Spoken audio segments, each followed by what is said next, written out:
In the natural world, there is one belief that seems absolute. Life requires warmth. Life requires movement. And when everything freezes, life ends. Ice is not just cold. Ice is not just stillness. Ice is destruction at the microscopic level. It tears cells apart. It stops circulation. It halts every biological process that defines existence. For most living creatures on Earth, freezing temperatures are not a challenge. They are a verdict, a final sentence with no appeal. But nature, in its quiet complexity, never fully accepts our definitions. Because hidden in forests, frozen wetlands, icy rivers, and deep winter soils, there are organisms that refuse to follow this rule. Not by resisting winter, but by becoming part of it. They do something that seems impossible. They allow their bodies to freeze completely. And yet, they survive. Not as a myth, not as imagination, but as biology. Tonight, we go deeper into that boundary between life and stillness, a place where the difference between death and survival becomes almost impossible to see. A place where time slows down so much, it almost disappears. Winter in the Northern Hemisphere is not gentle. It does not arrive with warning. It arrives with silence. Forests lose their color. Lakes harden into glass. The ground becomes rigid and unyielding. And the air itself feels sharper, heavier, almost suspended. Most animals respond with urgency. They migrate south. They dig deeper into the earth. They store energy and retreat into hidden shelters. Everything becomes a race against temperature, a race against time. But among all these survival strategies, there exists a far more extreme path. A path that does not escape winter, but enters it completely. In the forests of North America, a small amphibian lives this reality every year.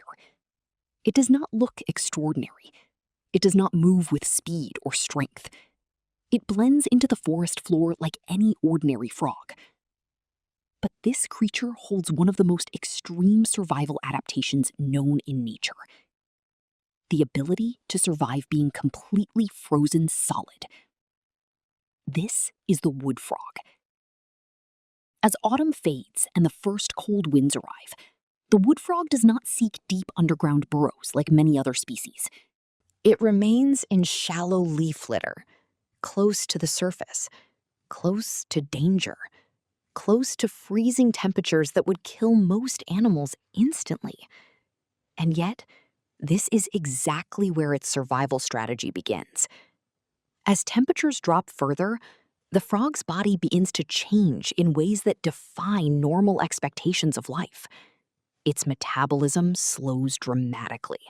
Its organs begin to reduce activity. Its heart rate becomes barely measurable. And then, the process reaches a critical threshold.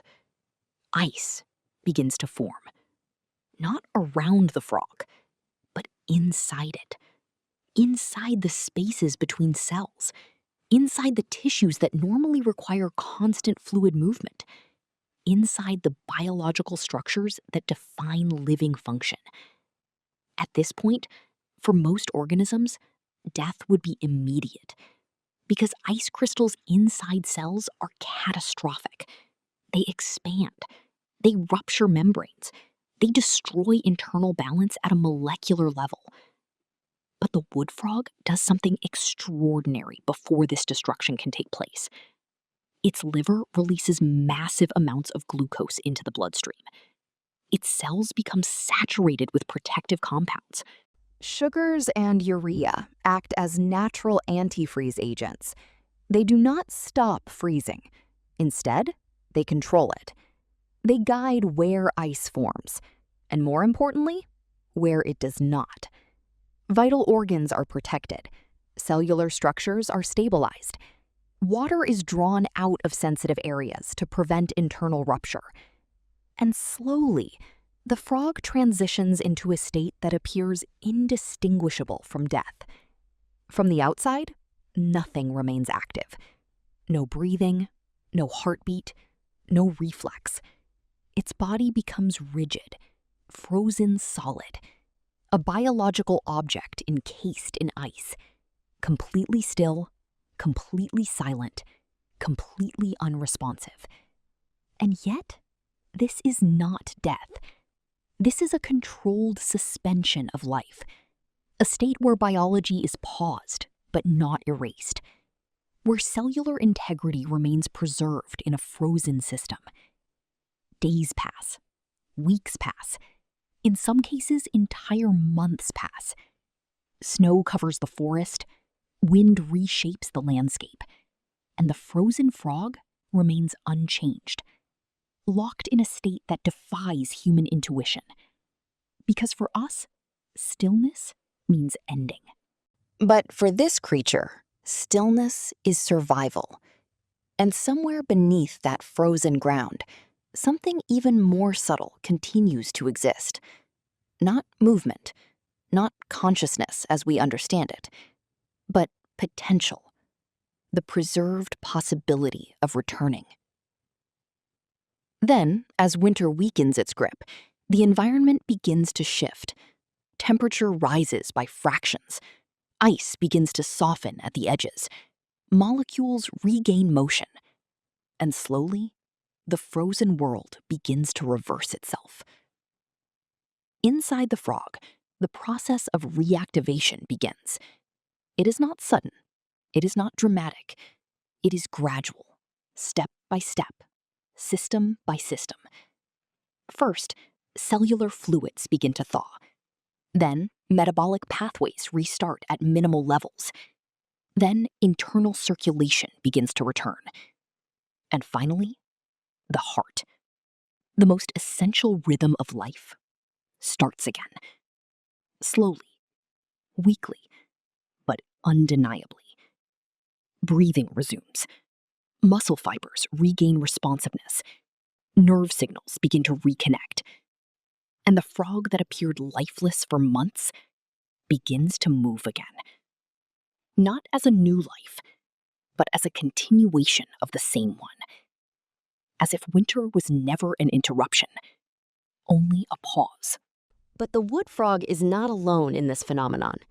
Across the insect world, similar strategies evolve independently. Beetles in frozen soil, larvae beneath snow-covered leaves, small organisms that survive by carefully managing how ice forms within their bodies. They do not eliminate freezing. They control it. They turn a destructive force into a manageable condition. Some insects produce antifreeze proteins that bind to ice crystals and prevent them from growing beyond safe limits.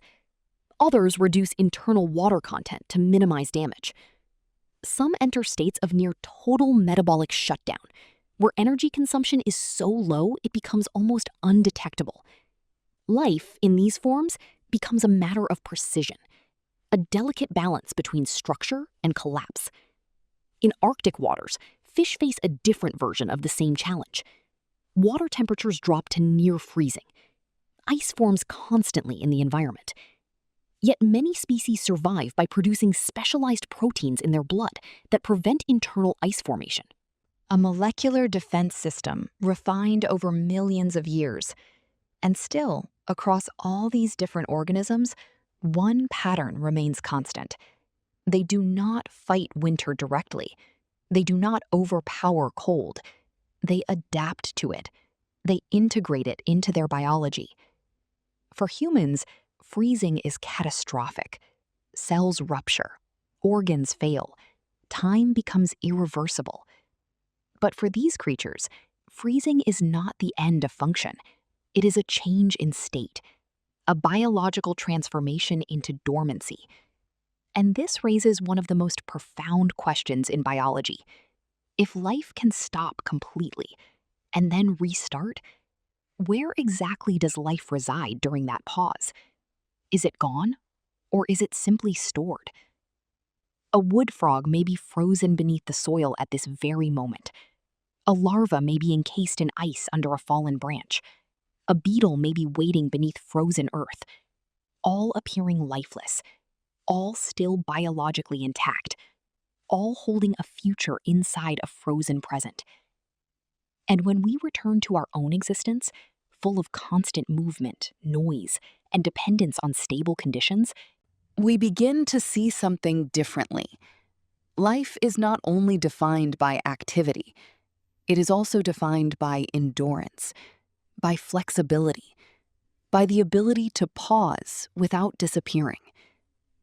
Because deep within the coldest regions of this planet, beneath layers of ice and silence, life is not absent. It is simply waiting for the moment it can begin again. And perhaps the most astonishing truth of all is this: even when completely frozen, life does not truly end. It only waits for the world to thaw.